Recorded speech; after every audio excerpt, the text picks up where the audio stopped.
আকাশবাণী খবর পড়ছি প্রবল বন্দ্যোপাধ্যায়। এখনকার বিশেষ বিশেষ খবর।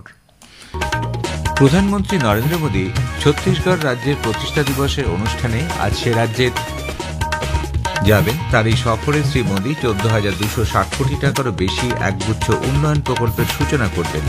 দেশের নাগরিকদের কাছে বিকশিত ভারতের স্বপ্ন পূরণে সকলকে ঐক্যবদ্ধ হওয়ার আহ্বান জানিয়েছেন প্রধানমন্ত্রী। বিদেশমন্ত্রী ডক্টর এস জয়শঙ্কর বলেছেন, ভারত ও ব্রিটেন এক জটিল ঐতিহাসিক সম্পর্ক থেকে ক্রমশ গতিশীল ভবিষ্যৎমুখী অংশীদারিত্বের পথে এগোচ্ছে। প্রতিরক্ষামন্ত্রী রাজনাথ সিং ভারত আসিয়ান চুক্তিতে সমুদ্রপথের নিরাপত্তাই মূল লক্ষ্য বলে জানিয়েছেন। ভারতের আধার কর্তৃপক্ষ ইউআইডিএআই কৃত্রিম বুদ্ধিমত্তা, ব্লকচেইন, কোয়ান্টাম কম্পিউটিং এবং উন্নত এনক্রিপশনের মাধ্যমে ভবিষ্যৎ প্রমাণ ডিজিটাল পরিচয়কে শক্তিশালী করার জন্য আধার ভিশন 2032-এর পরিকাঠামোর উন্মোচন করেছে। স্বাস্থ্য নারী সশক্ত পরিবার অভিযানের আওতায় ভারত 3টি গিনেস বিশ্ব রেকর্ড অর্জন করেছে।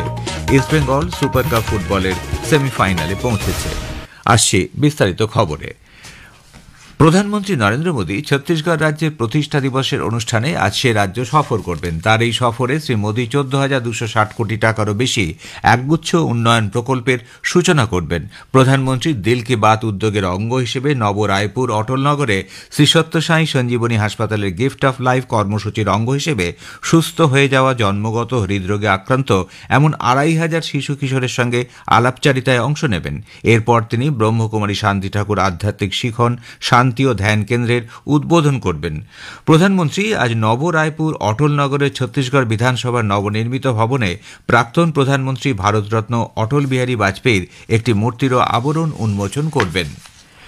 প্রধানমন্ত্রী দেশের নাগরিকদের কাছে বিকশিত ভারতের স্বপ্ন পূরণে সকলকে ঐক্যবদ্ধ হওয়ার আহ্বান জানিয়েছেন। সর্দার বল্লভভাই প্যাটেলের 150তম জন্মবার্ষিকী উপলক্ষে গতকাল গুজরাটে একতানগরে জাতীয় একতা দিবস উদযাপন উপলক্ষে এক সমাবেশে প্রধানমন্ত্রী বলেন, 2014 সাল থেকে সরকার নকশালবাদ এবং মাওবাদী সন্ত্রাস দমনের নির্ণায়ক ভূমিকা গ্রহণ করেছে। স্বাধীনতার পর সর্দার প্যাটেল এক ভারত শ্রেষ্ঠ ভারতের দৃষ্টিভঙ্গি বাস্তবায়নে 550-টিরও বেশি প্রদেশকে এক সূত্রে বেঁধে আপাত দৃষ্টিতে এক অসম্ভবকে সম্ভব করেছিলেন।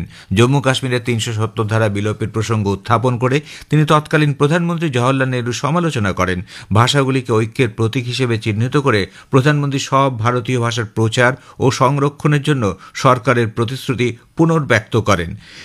একতাকে জাতীয় শক্তির মন্ত্রে পরিণত করে এবং সর্দার প্যাটেলের দৃষ্টিভঙ্গি স্মরণ করে শক্তিশালী, উন্নত এবং অখণ্ড ভারত গঠনে একযোগে কাজ করার আহ্বান জানান তিনি। आजादी के बाद 550 से ज्यादा रियासतों को एक साथ जोड़ने का असंभव कार्य को उन्होंने संभव करके दिखा दिया।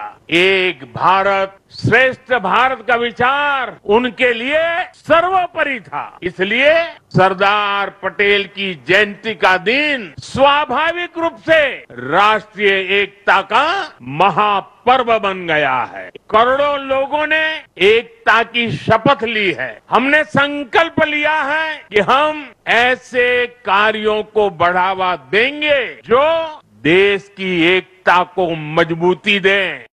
সর্দার বল্লভভাই প্যাটেলের জন্মবার্ষিকী জাতীয় একতা দিবস উপলক্ষে দিল্লির মেজর ধ্যানচাঁদ জাতীয় স্টেডিয়াম থেকে একতা দৌড়ের সূচনা করেন স্বরাষ্ট্রমন্ত্রী অমিত শাহ। তিনি বলেন, স্বাধীনতার পর সর্দার প্যাটেল ওই 562টি দেশীয় রাজার শাসনাধীন প্রদেশকে ভারতের সঙ্গে যুক্ত করার বিশাল কাজ সম্পন্ন করেন। প্রধানমন্ত্রী আরও বলেছেন, আর্য সমাজ হচ্ছে এমন এক সংগঠন যারা নির্ভয়ে ভারতীয়ত্ব নিয়ে কথা বলে এসেছে এবং শুরুর দিন থেকেই জাতীয়তাবাদী সংগঠন হিসেবে কাজ করে চলেছে। দিল্লির রোহিণীতে গতকাল আন্তর্জাতিক আর্য মহাসম্মেলনে প্রধানমন্ত্রী বলেন, লালা লাজপত রায় এবং রামপ্রসাদ বিসমিলের মতো ব্যক্তিত্ব আর্য সমাজ থেকেই অনুপ্রেরণা পেয়েছিলেন।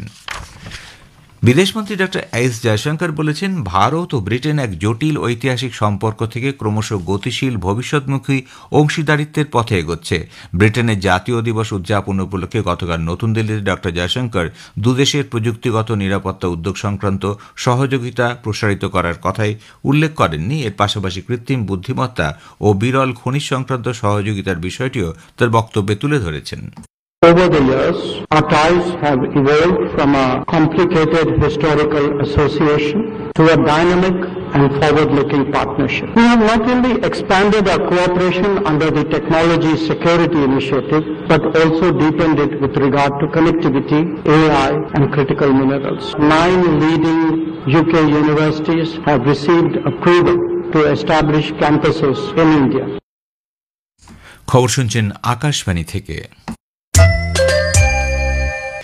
প্রতিরক্ষামন্ত্রী রাজনাথ সিং ভারত আসিয়ান চুক্তিতে সমুদ্রপথের নিরাপত্তাই মূল লক্ষ্য বলে জানিয়েছেন। তিনি আসিয়ানভুক্ত সদস্য দেশগুলিকে আসিয়ান ভারত সমুদ্র মহড়ার দ্বিতীয় পর্বের জন্য রাজি হওয়ায় ধন্যবাদ জানিয়েছেন।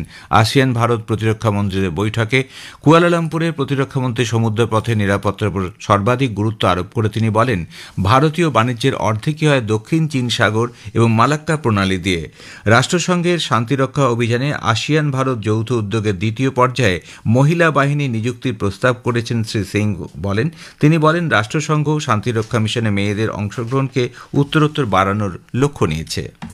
पहली ASEAN India defence ministers meeting में मैंने वीमेन इन यूएन पीस कीपिंग ऑपरेशंस के लिए एक इनिशिएटिव की घोषणा की थी। यूनाइटेड नेशंस ने पीस कीपिंग मिशन में महिलाओं की भागीदारी बढ़ाने का एक महत्वाकांक्षी लक्ष्य रखा है। यह लक्ष्य इस अनुभव पर आधारित है कि वीमेन पीस कीपर्स की तैनाती से संघर्ष समाधान और अधिक प्रभावी होता है और स्थायी शांति स्थापित होती है। প্রধানমন্ত্রী নরেন্দ্র মোদী বলেছেন, প্রত্যেকের সম্মিলিত প্রয়াসে দেশ বিজ্ঞান ও উদ্ভাবন ক্ষেত্রে আন্তর্জাতিক নেতৃত্বের নতুন সংজ্ঞা লাভ করেছে। দৃঢ় প্রত্যয়ী আত্মনির্ভর ভারত এখন গোটা বিশ্বকে অনুপ্রাণিত করছে। একটি ইংরেজি দৈনিকে বিজ্ঞান ও প্রযুক্তিমন্ত্রী ডক্টর জিতেন্দ্র সিং একটি নিবন্ধ সামাজিক মাধ্যমে শেয়ার করে প্রধানমন্ত্রী বলেন, ভারত ডিজিটাল ইন্ডিয়া থেকে ডিপ টেক এবং চন্দ্রযান থেকে জৈব অর্থনীতির ক্ষেত্রে নতুন রেকর্ড করেছে। ভারতের আধার কর্তৃপক্ষ ইউআইডিএআই কৃত্রিম বুদ্ধিমত্তা, ব্লকচেইন, কোয়ান্টাম কম্পিউটিং এবং উন্নত এনক্রিপশনের মাধ্যমে ভবিষ্যৎ প্রমাণ ডিজিটাল পরিচয়কে শক্তিশালী করার জন্য আধার ভিশন 2032-এর পরিকাঠামো উন্মোচন করেছে। ইলেকট্রনিক্স এবং তথ্য প্রযুক্তি মন্ত্রক গতকাল উল্লেখ করেছে যে এই কাঠামোটি ভারতের ডিজিটাল প্রামাণ্যকে প্রতিষ্ঠা করতে এবং পরবর্তী দশকের জন্য পরবর্তী প্রজন্মের ডিজিটাল শাসনকে ত্বরান্বিত করার ক্ষেত্রে একটি বিস্তৃত রোডম্যাপ বা পথ নির্দেশিকা তৈরি করবে। স্বাস্থ নারী সশক্ত পরিবার অভিযানের আওতায় ভারত 3টি গিনেস বিশ্ব রেকর্ড অর্জন করেছে। গত 17 সেপ্টেম্বর থেকে অক্টোবরের 2 তারিখ পর্যন্ত এই প্রচার অভিযানে অভূতপূর্ব সাড়া মিলেছে। এই উদ্যোগে বহুমুখী রেকর্ড স্থাপিত হয়েছে। এক মাসের মধ্যে হেলথ কেয়ার প্ল্যাটফর্মে 3,21,00,000-এরও বেশি মানুষ নাম নথিভুক্ত করেছেন। এক সপ্তাহের মধ্যে রেকর্ড সংখ্যক মানুষ স্তনের ক্যান্সারের জন্য অনলাইন স্ক্রিনিংয়ের জন্য নাম লিখিয়েছেন। কেন্দ্রীয় স্বাস্থ্য মন্ত্রক জানিয়েছে 20টিরও বেশি বিভিন্ন দপ্তর ও মন্ত্রক এই প্রচার অভিযানের সঙ্গে যুক্ত হয়েছে।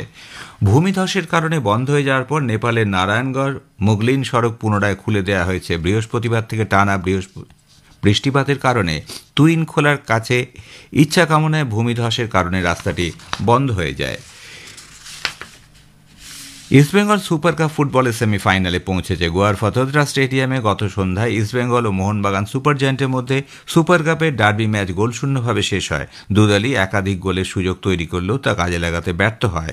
মোহনবাগান সুপার কাপ থেকে বিদায় নিল। গোয়ার তালেইগাঁওয়ে শ্যামাপ্রসাদ মুখার্জি ইনডোর স্টেডিয়ামে ফিরে দাবা বিশ্বকাপ 2025 শুরু হয়েছে। 23 বছর পর ভারতে এই প্রতিযোগিতার আয়োজন করা হয়েছে। 82টি দেশ, 206 জন দাবাড়ু এতে অংশ নিয়েছেন। প্রতিযোগিতা চলবে 27শে নভেম্বর পর্যন্ত।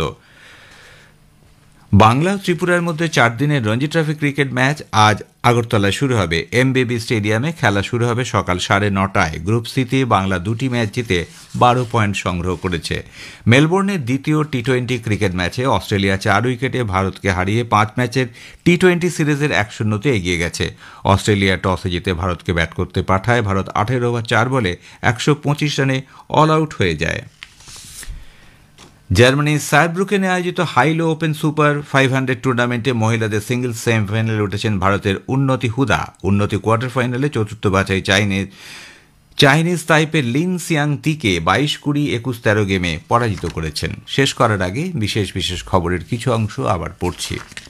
প্রধানমন্ত্রী নরেন্দ্র মোদী ছত্তিশগড় রাজ্যের প্রতিষ্ঠা দিবসের অনুষ্ঠানে আজ সে রাজ্য সফর করবেন। তার এই সফরে শ্রী মোদী 14,260 কোটি টাকারও বেশি একগুচ্ছ উন্নয়ন প্রকল্পের সূচনা করবেন। বিদেশমন্ত্রী ডক্টর এস জয়শঙ্কর বলেছেন, ভারত ও ব্রিটেন এক জটিল ঐতিহাসিক সম্পর্ক থেকে ক্রমশ গতিশীল ভবিষ্যৎমুখী অংশীদারিত্বের পথে এগোচ্ছে। খবর শেষ হলো। এরপর খবর শুনুন সকাল 7:25 মিনিটে।